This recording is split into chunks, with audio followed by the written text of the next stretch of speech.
मी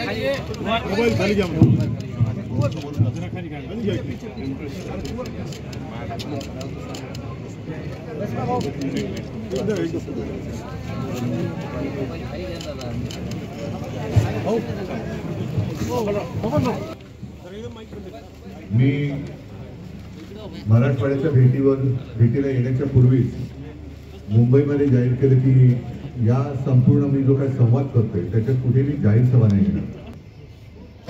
4 दिवस जरी मी मराठवाड्यात असलो तरी मला माहिती मराठवाडा हा पूर्ण फिरणं हे एकट्याचं कामच नाही।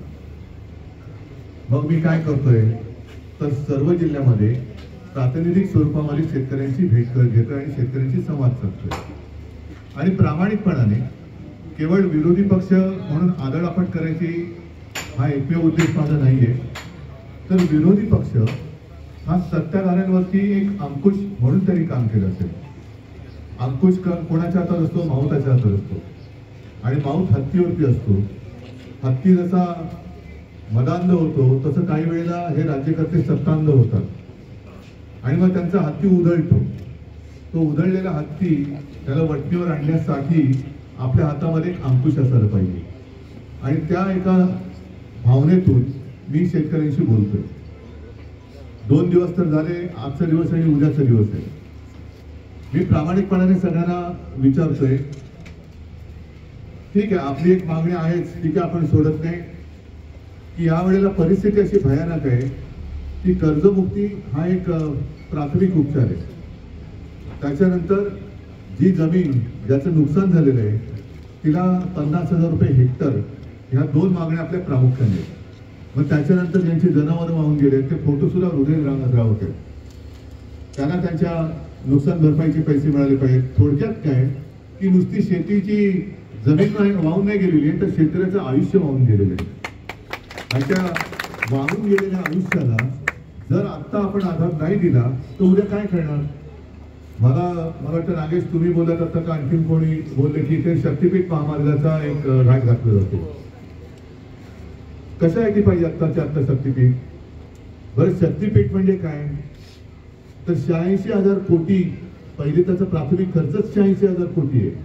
तिथून तो होईपर्यंत जाईल 1.5 लाख कोटीपर्यंत। ते कमी पडलं तर आणखीन मग त्याला एक शब्द आहे सुप्रमा, सुधारित प्रशासकीय मान्यता सुप्रमा। आपल्याला असं वाटतं की आता सकाळी भेटलं सुप्रभात, आपण बोलतो सुप्रभात, तसं नाही, सुप्रमा म्हणजे सुधारित मान्यता। मग ती 86,000 कोटीवरून जर का ते सुरू होणार असेल आणि सरकारकडे 86,000 कोटी रुपये कॉन्ट्रॅक्टरसाठी जे त्यांनी हे सगळं कुभांड रचले त्याच्यासाठी असतील तर शेतकऱ्याला देण्यासाठी पैसे का नाही आहेत? बरं चला ठीक आहे, शक्तीपीठ महामार्ग आहे ना, तसं आपल्या काळामध्ये हिंदू हृदय सम्राट शिवसेना प्रमुख तो समृद्धी महामार्ग पण झाला, त्यालाही विरोध होता। तेव्हा हे आत्ताचे जे फिरतात नगर विकास मंत्री त्यांना कोणी ओळखतच नव्हतं। मग मला घेऊन ते छत्रपती संभाजीनगर जालना या विभागात गेले, तिथे मोसंबीच्या बागा आहेत आणि शेतकरी अक्षरशः तेव्हाही मला धाय मोकळून रडत होता की साहेब ही बघा आमची फळांनी लगडलेली ही झाड आहे आणि याच्यावरून आता तो समृद्धी महामार्ग जाणार।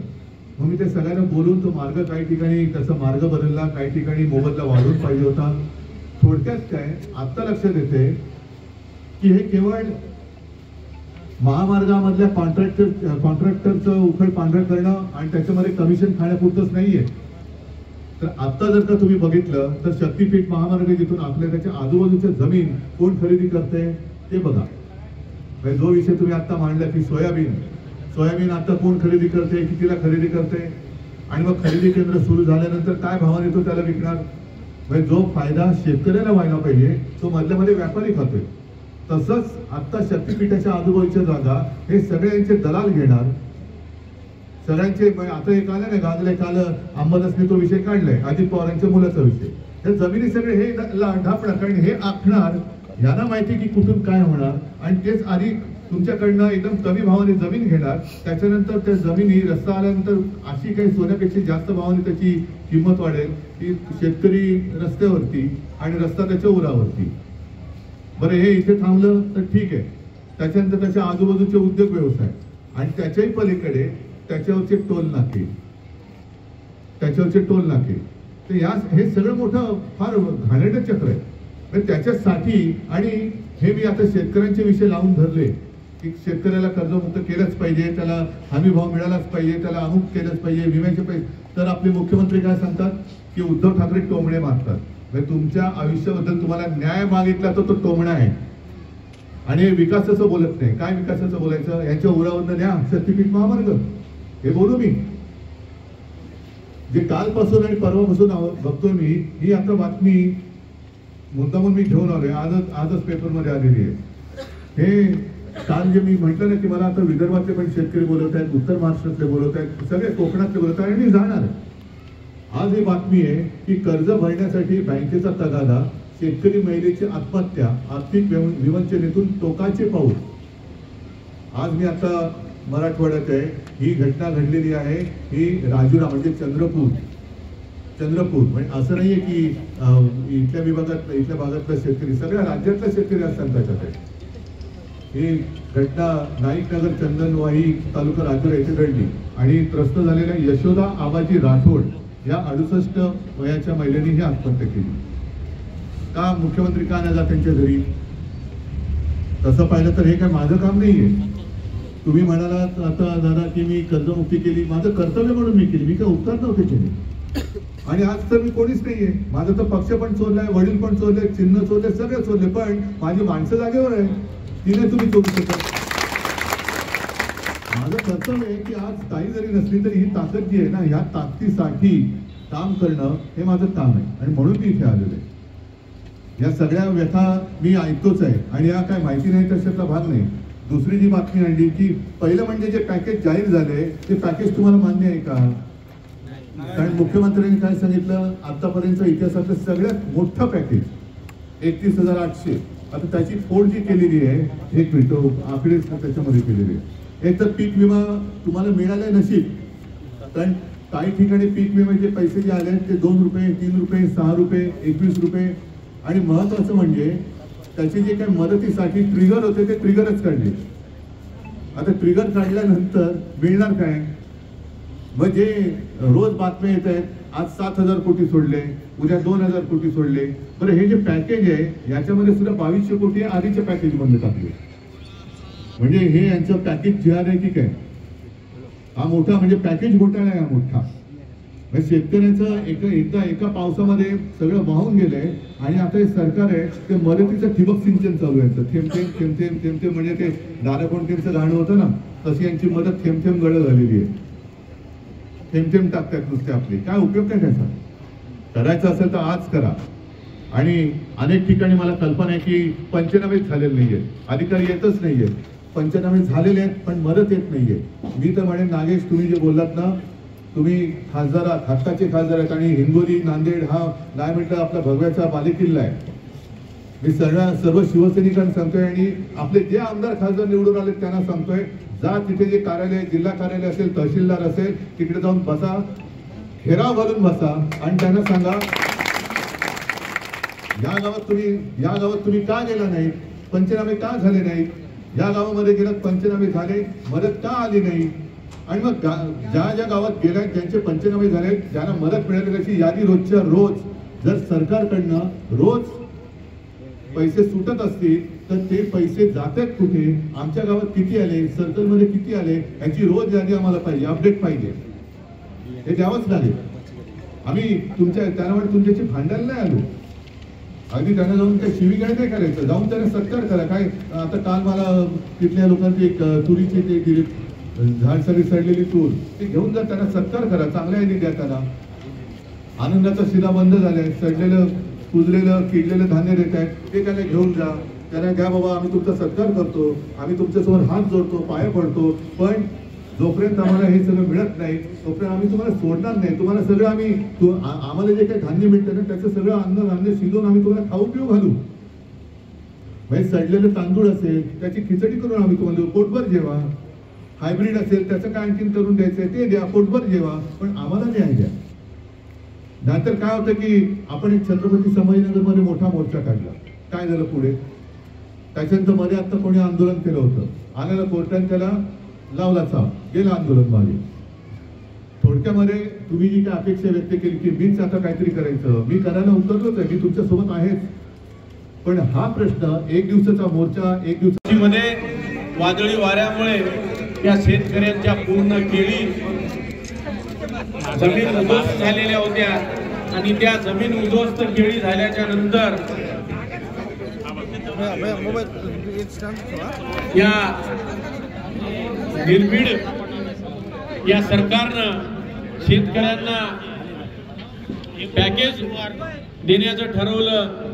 साहेब, ते पॅकेज म्हणजे या शेतकऱ्यांना त्यांचे कंदाडं बाहेर सुद्धा निघू शकत नाहीत अशा पद्धतीचा हा केळीचा विमा दिला। या विमा जे आहे साहेब, या शेतकऱ्यांनी केळीचा विमा भरलेला असताना ज्या शेतकऱ्यांना सोयाबीनचं किंवा केळीचं मानधन मिळालं त्यांना सोयाबीनचं मिळालं नाही आणि ज्यांना सोयाबीनचं मिळालं त्यांना केळीचं मिळालं नाही।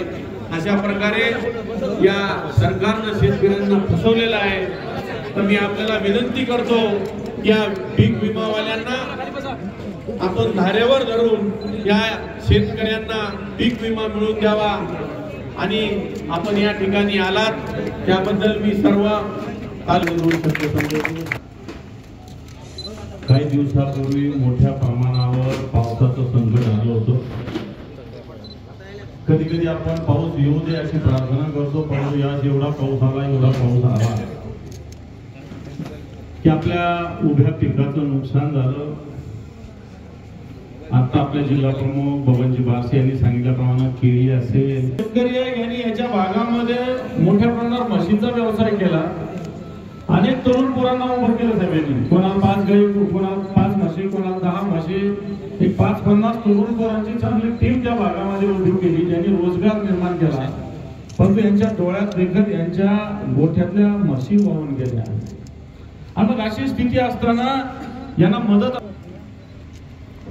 हाकेला हो देऊ आज आपल्या सगळ्या मराठवाड्याचा दौरा करत आहे आणि आपल्याला माहित आहे बांधवांनो, आपण सध्या या कोण्या परिस्थितीतून जात आहोत।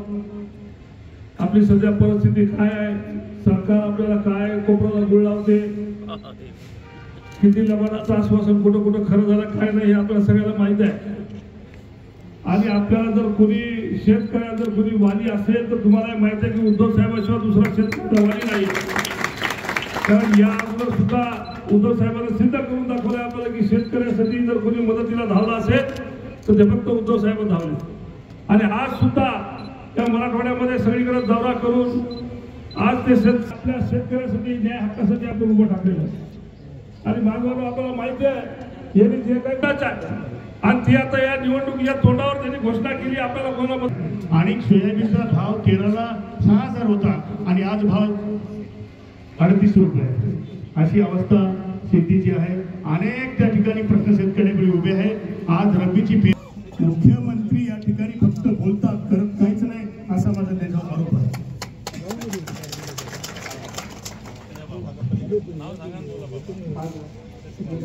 हा GR आहे की हा निकष सरकारने बदलला आहे, 3 म्हशीचा किंवा 3 गायचा किंवा 3 जनावरांचा।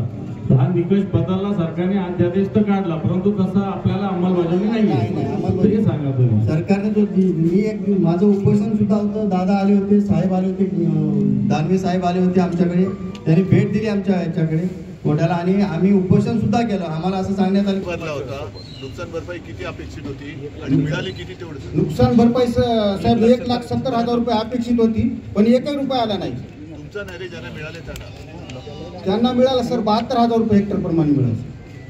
तालुक्यामधल्या काही मंडळांना भेटलं, काही मंडळाला दिला सर, 2 मंडळ आमचे वगळले सर। ते काही शेतकऱ्यांना आवाज उठवला, कंपनीला फोन लावला, एक शेतकरी म्हणला मी आत्महत्या करतो, तर त्याला म्हणजे तुझा एकट्याचा टाकतो म्हणजे बाकीच्याचा टाकणार असं सुद्धा समजा ते करायचं। आणि एक काय नाही साहेब इथंच आहे सर, नांदेड पर्यंत चालू आहे सर, नांदेडच्या भाव तर पडले 380 रुपये भाव आहे सर केळीला। घालणे 2, शेतकऱ्याचा 7-12 कोरा करणे 30। आणि मला सांगा कारखानदाराला सरकार